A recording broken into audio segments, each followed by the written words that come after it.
الرحیم۔ سب سے پہلے تو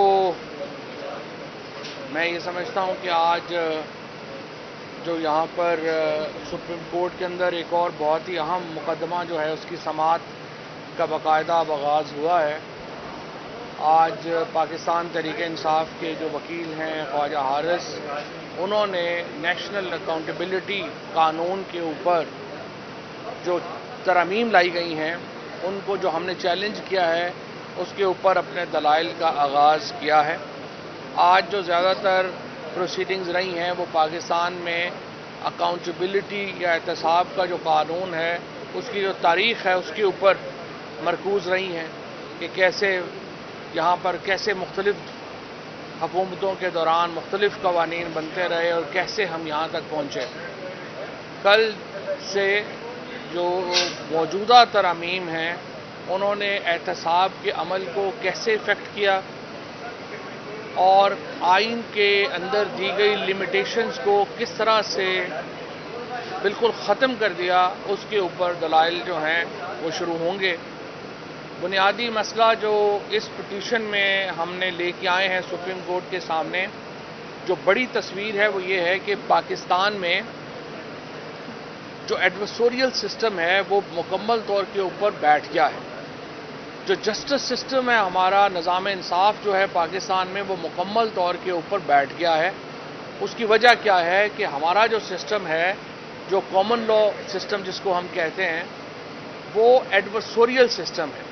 ایڈورسوریل سسٹم کیا ہوتا ہے کہ اس کے اندر ایک وکیل ملزم کے حق میں دلائل دے رہا ہوتا ہے، دوسرا وکیل ملزم کے خلاف دلائل دے رہا ہوتا ہے اور جج دونوں وکیلوں کو سن کے فیصلہ کرتا ہے۔ جب سے یہ حکومت برسر اقتدار آئی ہے، ملزمان فیصلہ کر رہے ہیں کہ ہمارے خلاف وکیل کون ہوگا، ملزمان فیصلہ کر رہے ہیں ہمارے کیس کی تفتیش کون کرے گا، جس کے نتیجے میں جو ہمارا عدالتی نظام ہے وہ مکمل طور کے اوپر احتساب کا جہاں تک تعلق ہے وہ تو بالکل ہی بیٹھ گیا ہے۔ آپ نے دیکھا کہ جس طریقے سے مریم نواز شریف کی ضمانت ہوئی، جس طریقے سے اسحاق ڈار واپس آئے اور جس طریقے سے شہباز شریف اور حمزہ شہباز کے کیسز کو ڈیل کیا جا رہا ہے، وہ ہمارے عدالتی نظام کی، ہمارے نظام انصاف کی مکمل ناکامی کی جو ہے اس کی نشاندہی کرتا ہے۔ آپ دیکھیے کہ 24 ارب روپے کا کیس ہے شہباز شریف اور حمزہ شہباز کے اوپر۔ اسی طریقے سے مریم نواز کی جو پراپرٹیز ہیں وہ اربوں روپے کی ہیں۔ حسن نواز نے تو صرف ایک اپارٹمنٹ 1 ہائیڈ پارک جو ہے وہی $100 ملین کا بیچا ہے۔ اور اسی طریقے سے اسحاق ڈار کے اوپر جو کیسز ہیں منی لانڈرنگ کے وہ اربوں روپے کے ہیں۔ ایک طرف 1100 ارب روپے کے جو ریفرنسز ہیں جو نیب کے پاس تھے ان کو ختم کر دیا گیا ہے، دوسری طرف وزیر اعظم یعنی پرائم منسٹر صاحب کی سربراہی میں پوری حکومت پوری دنیا سے مانگنے کے دھندے پہ لگی ہوئی ہے۔ ایک طرف آپ پوری دنیا سے پیسے مانگ رہے ہیں، دوسری طرف آپ اپنی کرپشن جو ہے اس کو لیجٹیمائز کر رہے ہیں۔ اس کے نتیجے میں پاکستان عالمی سطح کے اوپر ایک بالکل ہی تماشا لگ گیا ہے، دوسرا یہ کہ یہ جو حکومت ہے انہوں نے منی لانڈرنگ کے راستے کھول دیے ہیں۔ جو اسلام آباد ہائی کورٹ کا فیصلہ آیا ہے، اب اس کے بعد 2 اہم تبدیلیاں جو نیب کے لاء میں آئیں، نیب کا قانون جو سب سے اہم ترمیم تھی یا جو سب سے اہم اس کی شق تھی وہ یہ تھی کہ اگر میرے پاس اربوں روپے کی پراپرٹیز ہیں تو میں نے یہ جواب دینا تھا کہ یہ اربوں روپے میرے پاس کہاں سے آئے۔ اب یہ ترمیم کر کے اونس جو ہے وہ شفٹ کر دیا گیا ہے کہ نہیں، نیب یا حکومت بتائے گی کہ اگر میرے پاس اربوں روپے کی پراپرٹی آئی ہے تو یہ کہاں سے آئی ہے، کیسے آئی ہے۔ اس کے بعد جو انہوں نے دوسری بڑی ترمیم کی وہ یہ کی کہ جو باہر سے آنے والی ایک امداد تھی، یعنی آپ باہر کے ملک کو لکھتے ہیں وہ آپ کو جواب دیتے ہیں، اس کو جو ہے انہوں نے اللیگل ڈکلیئر کر دیا ہے۔ اس کے بعد زرداری خاندان اور شریف خاندان کی جو تمام پراپرٹیز جو اس وقت ملک سے باہر پڑی ہوئی ہیں، عملی طور کے اوپر ان کو سراغ لگانا، ان کو پاکستان واپس لے کے آنا تقریباً ناممکن ہے. اور سب سے زیادہ مذاق یہ ہے کہ جب آپ کی حکومت نہیں ہے اور ملک میں ایک انڈیپینڈنٹ کیسز چل رہے ہیں تو اس وقت آپ ملک سے باہر فرار ہو جائیں اور آپ ڈیل کریں، ڈیل کے بعد واپس آئیں اور اپنے کیسز ختم کریں. جس طریقے سے اب مریم نواز کا کیس ختم ہوا، اب نواز شریف کے کیسز ختم کرنے کی کوشش اور ایفرٹ جو ہے وہ ہو رہی ہے. ہم اس مدعے کے اوپر سپریم کورٹ کی انٹرونشن چاہتے ہیں اور ہمیں امید ہے کہ سپریم کورٹ اس معاملے کا جائزہ لے گی. اور یہ کرائسس بھی اس وجہ سے پیدا ہوا کہ اگر سپریم کورٹ نے اس وقت ملک میں عام انتخابات کی طرف ہم گئے ہوتے تو یہ کرائسس جو ہے یہ پیدا نہ ہو. شکریہ. اوکے. سوال ہی نہیں یہی نا تم نے میں تو وہ کرو کرو. چوہدری صاحب یہ بتائیے گا کہ اس پر جو سیلاب آئے ہوئے ہیں ملک کے اندر، اور ایسا بہتر نہیں ہو سکتا کہ مہذب ملکوں کی طرح جہاں تمام حزب اقتدار اور حزب اختلاف کی جماعتیں مل بیٹھ کر جو ایک آفت آئی ہوتی ہے قدرتی، وہاں پر لوگوں کی مدد کے لیے نکلتے ہیں، کیونکہ بنیادی مقصد تو کلیم آپ کا بھی یہی ہے کہ آپ عوام کی خدمت کرنا چاہتے ہیں. جتنی بھی سیاسی جماعتیں ان کا کلیم یہی ہے کہ ایسے وقت کے اوپر عمران خان صاحب لانگ مارچ کرنے کا جو ہے وہ اعلان کرنے جا رہے ہیں. اس سے آپ بھی سمجھتے ہیں کہ وہ لوگ جو کروڑوں لوگ یا لاکھوں خاندان جو ہیں وہ کھلے آسمان کے نیچے موجود ہیں، ہم نے سارے سیلاب ہی روکنا، ہم نے سارے سیلاب ہی روکنے. کرپشن کا سیلاب روکنا بھی سیاستدانوں کے ذمہ ہے.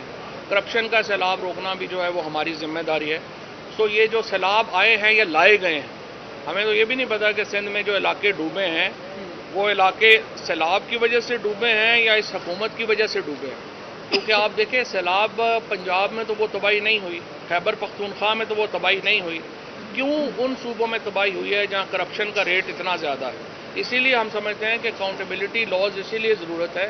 آپ نے جو کنٹریکٹرز ایسوسی ایشن بلوچستان کی اور پھر سندھ کے تو خیر قصے سبھی کو پتہ ہیں، اس کے اگر آپ نے انٹرویو سنا ہو، وہ کہہ رہا ہے 50% سے زیادہ جو اریگیشن میں ہم نے بند بنانے تھے، جو ہم نے بنانا تھا، انفراسٹرکچر بنانا تھا، وہ تو کرپشن میں چلا گیا ہے. تو وہاں پہ سیلاب کیسے رکے گا؟ تو اگر آپ نے اور کوئی مقابلہ ہی نہیں جو خیبر پختونخوا میں اور پنجاب میں تو نہ، بالکل تباہی بہت کم ہوئی ہے، بہت کم تباہی ہوئی ہے. اور اسی لیے میں سمجھتا ہوں کہ کرپشن کا سیلاب روکنا ہے. مجھے معلوم ہے کہ کچھ لوگوں کا دل ہے کہ سیلاب کی آڑ میں اس حکومت کو چلتا رہنے دیں، یہ نہیں ہوگا. سوال تو یہ بتائیں کہ خان صاحب کا ایک نیریٹو رہا آرٹیکل 62 کے حوالے سے، بھلے میں بھی جاؤں یہ آرٹیکل نہیں چینج ہونا چاہیے.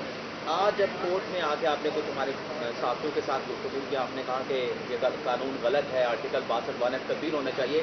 کیا اسے آپ کا موقف سمجھا جائے، آپ عمران خان کے ترجمان ہیں، یا پھر ان کا موقف؟ نہیں، میری بات سنیں، میں نے بڑے واضح کہا ہے. میں اس کے اوپر یقین سمجھتا ہوں کہ کوئی بھی ایسا قانون نہیں ہونا چاہیے جس کی تعریف نہ ہو. اگر آپ نے مبہم لفظ رکھیں گے اس کے نتیجے میں قانون کا مس یوز کی جو ہے وہ بڑھ جاتی ہے. جب بھی آرٹیکل 61(2)(f) کی آپ نے ورڈ چینج کرنے نہیں کرنے، آپ کو اس کی انٹرپریٹیشن تو کرنی پڑے گی. یہ نہیں ہو سکتا کہ آپ یہ کہہ دیں کہ اس کی ڈیفینیشن کوئی نہیں ہے، وہ جج ٹو جج ڈیفر کرے گی. ہمیں جوڈیشری کے اندر اصلاحات کی ضرورت ہے. ایک شخص کو سامنے رکھ کے نہیں اصلاحات ہوتی، اسی لیے ایک وائڈر کنسنسس کی ضرورت ہے. اور انشاءاللہ نئے انتخابات کے بعد اگلی پارلیمنٹ اس پہ غور کرے گی. کل عمران خان صاحب نے اسلام آباد صحافیوں سے غیر رسمی گفتگو میں شرطن یہ بات کی کہ اسٹیبلشمنٹ سے ہماری ملاقات کریں. کیا مذاکرات اگر ہو رہے ہیں کس ریٹ کے اوپر؟ دیکھیں مذاکرات، ہم پاکستان میں فساد کے بغیر انتخابات تک پہنچنا چاہتے ہیں. اس کے لیے ہم حکومت سے بھی بات چیت کرنا چاہتے ہیں.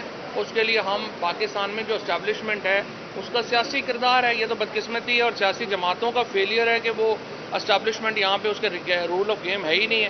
تو جس کا سیاسی کردار ہے اس کے ساتھ ہم انفارمل جو گفتگو ہے وہ کریں گے.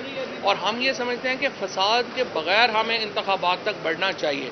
اور ہم تو اصل تو دیکھیں پاکستان میں ہونا تو یہ چاہیے کہ سیاسی جماعتیں آپس میں بیٹھ کے بات کریں اور ایک رول آف دا گیم جو ہے اس کو طے کریں. وہ کر نہیں رہے تو پھر انہوں نے کرنی ہے. اور ویسے بھی یہ حکومت بیچاری کے پاس اتھارٹی تو ہے نہیں، ہر فیصلہ انہوں نے کرنا ہوتا ہے. یہ حکومت تو سائڈ پہ بیٹھی دہی کھا رہی ہے. صاحب یہ بتائیے گا، ایک سب کہتے ہیں کہ موجودہ جو حکومت ہے، یہ جو سیاسی جماعتیں ان کے ساتھ تو ہم بیٹھ نہیں سکتے. یہ الیکشن کل جو لاہور ہائی کورٹ نے فیصلہ دیا مونس لائی کے حق میں 24 ارب کی منی لانڈرنگ کا کیس کا لدم کر دیا گیا، اس پر بھی آپ سپریم کورٹ سے کہیں گے کہ انٹروینٹ کریں؟ دیکھیں بات یہ ہے کہ جو کیسز انہوں نے کس قانون کے تحت ہوئے ہیں اگر تو امینڈمنٹ کے قانون کے تحت ہوئے ہیں. ہمارا اس حکومت سے یہ نہیں ہے کہ کیسز کیوں کوئی بری ہوتا ہے.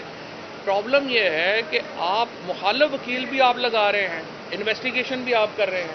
مونس الائی کے کیس میں تو وفاقی حکومت کیس پرسو کر رہی ہے نا. یہاں پہ پرابلم یہ ہے کہ مریم نواز کے خلاف کیس ہے, اس کا چاچا اس کا وکیل لگا رہا ہے. شہباز شریف کے خلاف کیس ہے, وہ خود اس کے خلاف وکیل لگا رہے ہیں, انویسٹیگیشن ٹیم لگا رہے ہیں. تو مونس الائی کا کیس اس لیے ان سے مختلف ہے کہ وہ تو وفاقی حکومت آئے اپیل کرے اگر صحیح نہیں ہوا فیصلہ. بتائیے گا کہ تاحیات نائلی کے حوالے سے جب جہانگیر ترین صاحب کو تاحیات نائل کیا گیا تھا تو آپ نے بڑے ووکلی بڑا لاؤڈ اینڈ کلیئر کہا تھا کہ غلط فیصلہ آیا ہے, ان کی تاحیات نائلی نہیں بنتی. آپ سمجھتے ہیں کہ ان کی تاحیات نائلی نہیں بنتی جہانگیر ترین کی؟ دیکھیں میرے خیال میں جو تاحیات نائلی والا معاملہ ہے نا, اس کو بھی اگلا پارلیمنٹ جو ہے وہ آ کے جہانگیر ترین صاحب کے اس کیس میں فیصلہ صحیح نہیں تھا, کوئی شبہ ہی نہیں ہے. جہانگیر ترین کی تاحیات نائلی نہیں بنتی تھی, اور وہ تو اب خیر باتیں بھی شروع ہوگی, بیلنس کے چکر میں ہو گیا تھا. لیکن بہرحال میرے نظر میں جو اگلی پارلیمان آئے گی, اور میں تو سمجھتا ہوں سیاسی جماعتوں میں یہ فریم ورک طے ہونا چاہیے. نااہلی کے اوپر آپ ہماری کیا رائے ہے, یا 62-63 کے اوپر کیا رائے ہے. پھر سپریم کورٹ کے اختیارات دیکھیں, ججز کی انڈکشن نہیں اس طرح دنیا میں ہوتی کہ صرف جج ہی جو ہیں وہ ججوں کو لگائیں گے اور اتاریں گے بھی وہی. یا پارلیمنٹ کا فنکشن ہوگا وہ جج لگانے کا اور اتارنے کا ججز کے پاس ہوگا, یا لگائیں گے ججز اور پارلیمنٹ اتارے گی. دونوں فنکشن ایک ادارے کو تو نہیں دیے جا سکتے. تو اس کی تمام معاملے کے اوپر ایک پولیٹیکل پارٹیز کو فریم ورک طے کرنا چاہیے. اور دوسرا میری سمجھ میں تو یہ بھی ہے کہ جو اسٹیبلشمنٹ کا رول ہے اس کے اوپر بھی بیٹھ کے طے کریں. یہ نہیں کریں گے تو پھر وہی کرتے رہیں گے. تو صاحب آخری سوال لیتے ہیں, کیا سائفر آتے آتے عمران خان صاحب جیب میں ڈال کے لے آئے تھے یا کدھر کیا ہوا؟ سائفر کی اوریجنل کاپی جو ہے وہ وہاں پہ پڑی ہے, سپریم کورٹ میں پڑی ہوئی ہے. آپ سارے لوگ تو یہاں پہ ہے رجسٹرار سپریم کورٹ کے پاس, آپ کو جانا چاہیے اور پوچھنا چاہیے کہ سائفر کی اوریجنل کی کاپی آپ کے پاس ہے یا نہیں ہے, اور پھر کہ اس کے اوپر کیا انکوائری کمیشن بننا چاہیے یا نہیں بننا چاہیے. ہم تو پہلے دن سے کہہ رہے ہیں کمیشن بننا چاہیے, پتہ نہیں سپریم کورٹ کیوں نہیں بننا.